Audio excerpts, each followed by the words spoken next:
একটু দেখি রাইসার আমার সম্পর্কে কি ধারণা। যাই। আচ্ছা রাইসা, একটা কথা বলবি আমার সত্যি করে? একবার মন থেকে কবি কিন্তু, মন থেকে একটা কথা কবি। আচ্ছা কি গো মাফু? আচ্ছা একবারে মন থেকে কবি কিন্তু, হ্যাঁ একবার মন থেকে। তুই আমারে আপু অথবা বড় বোন হিসাবে কেমন চোখে দেখো একটু আমরা কবি, একবারে মন থেকে। আপু তুমি কিন্তু কইছো মন থেকে কইতা, আমি কিন্তু কইতাছি, তুমি কিছু মনে করতে পারতা না কিন্তু। কিছু মনে করতাম না, আমার একটু সত্যি করে কথা, তুই মন থেকে আমার কেমন চোখে দেখোস? আচ্ছা কই তাইলে তোমার মুখটা দেখতে আমার এত বিষ লাগে, তোমার একটা চুক্কা, মানে তোমার একটা জিরাপের মতো একটা মুখ। আচ্ছা তারপরে? আর তোমারে বোন হিসেবে পরিচয় দিতে আমার লজ্জা লাগে। আচ্ছা আচ্ছা তারপরে? আরে আপু কারে চলে গেছে, টাইপ করতে জ্বালাতো আপু, আমি সব বলছি তোমাকে। উফ খালি ফাঁকি দেওয়ার ঠান্ডা। আচ্ছা জ্বালাইতেছি। আর তুই শুধু ঘুমের মধ্যে শুধু নাটক করে ডাকো। ভাব তুলে আমি 500 টাকা আনছিলাম, ভাবছি ছোট বোন তুই কালকে আমরা অনেক কাজ করে দিছস, এটা পারিশ্রমিক তুই একটু কিছু খুশি হলে তো দেওয়া লাগেছ।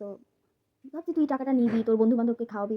এখন তোর তো আমাকে বড় বোন হিসেবে পরিচয় দিতেই লজ্জা লাগে, তাহলে তো টাকা নিয়ে তো কেউকে খাওয়াইতে পারবি না। কেউ কিছু কিনতে গেলেও তো বলতে হবে যে আমার বড় বোন দিছে, বড় বোন বলতে তো তোর লজ্জা লাগে। আজকে টাকা আমি রেখে দিই, সেটা না লাগবে না।